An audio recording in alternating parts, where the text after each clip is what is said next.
Hi everyone, it's Caleb Coles here. I'm an Australian singer-songwriter. Today is the start of my series on vocal registers, which is intended to help you understand what all the various vocal registers are, but also try to bring some clarity because vocal registers are often used in different ways by different people, and I think there is a better way to understand the terminology. So I'm going to go through one by one and try to unpack that. So in our first one, we're doing vocal fry. So what is vocal fry? Vocal fry is that it's more of a sound than even a voice register, but it's that sound at the very bottom of your range. It sounds almost like what you sound like when you've got a creaky morning voice. That that's vocal fry. Now to do vocal fry, it's quite easy. You just relax your vocal cords, you're not tense at all, you hold back a little bit of air, you make sure you don't blast yourself with air, and you just allow yourself at the low end of your range to make that creaky, gravelly sound. Now, again, I'm going to stress, make sure you don't force out air, because if you blast air, that's where you're going to hurt yourself, right? So, what is it used for? What is vocal fry used for? Well, it's mainly used as a stylistic choice. It's used for style. It's used a lot in genres like country music, for instance, where you might into a line. You start in your low vocal fry and you slide up into chest voice where you start singing.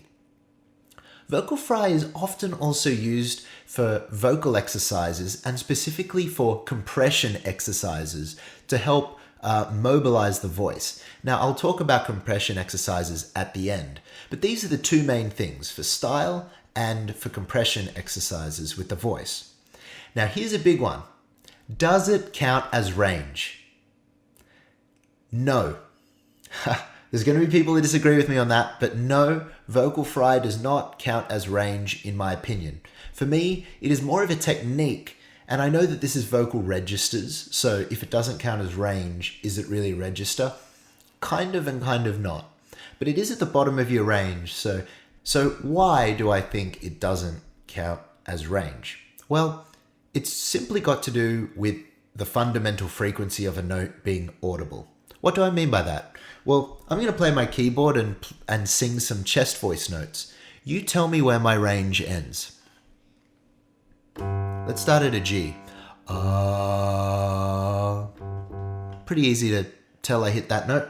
F. Yep, that was pretty easy too. E. Yep, that sounded like an E. D. Yeah, that sounded like a D in chest, so that's still chest voice, you can hear. But there's almost like a vocal fry-ish texture coming in. Let's go down to the C. Was that a C? Maybe just. Yeah, you could hear that. But see how what starts to happen is almost vocal fry gets introduced. The fundamental frequency gets blurred. Now, this is the crucial thing. In order to hit a note, you need to be able to hear what the fundamental frequency is. If the overtones are so loud that you can't even hear what note's being hit, for me, you're not hitting a note anymore. And this is the issue with vocal fry. Let's keep going down. B. Yeah, kind of sounded like a B, but was it a B? If I went out and sung that into a microphone, are you going to hear anything? Or are you just going to hear B flat?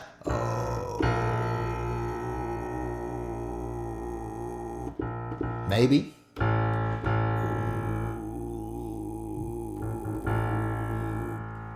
That's the A. Now we're getting sub range now. I don't even know what you call this.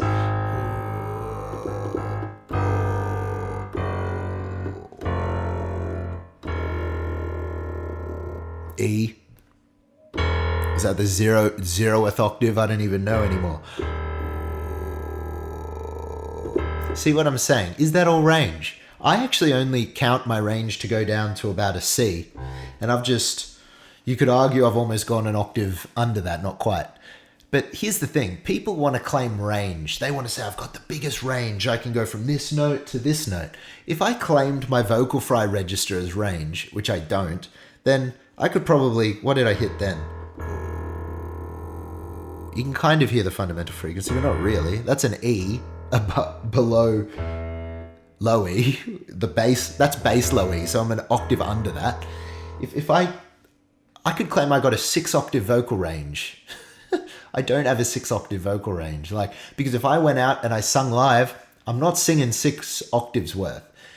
See, range is if I went out and I'm singing in front of people, and what range of notes can I hit that you can hear and go, yep, he can hit that note, he can hit that note, right? So for me, no, doesn't count as vocal range. Now, and there's also a scientific explanation for this as well. You see, again, if the fundamental frequency isn't audible and you're just hearing overtones, see that scratchy note? That's the sound of my vocal cords hitting together, and that's the overtones overwhelming the fundamental frequency to the point where it's not even a note anymore. So once you lose too much chest resonance and you can't hear the fundamental frequency, it is no longer range. So can vocal fry be used to extend your chest voice range? Kind of. But if there's enough chest resonance and there's enough compression, then it's really just chest voice and not vocal fry. So, with that being said, I said I would talk about compression. Now, vocal fry is often used to help your vocal cords come together and add compression. So, for instance, compression stops too much breathiness coming through the voice. A very common exercise used is one called the squeaky door. This is often used to get rid of excess breath in your falsetto register in order to help train up your head voice register. So, for instance, the squeaky door goes like this. You start in vocal fry, you slide, then you crack into a head voice or a falsetto, and then because you're cracking from a vocal fry onset meaning how you start the note, it can train your voice to come together in a less kind of breathy, uncoordinated way. So the squeaky door is like this. So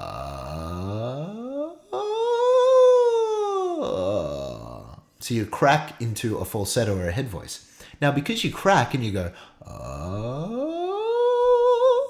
see how that wasn't breathy?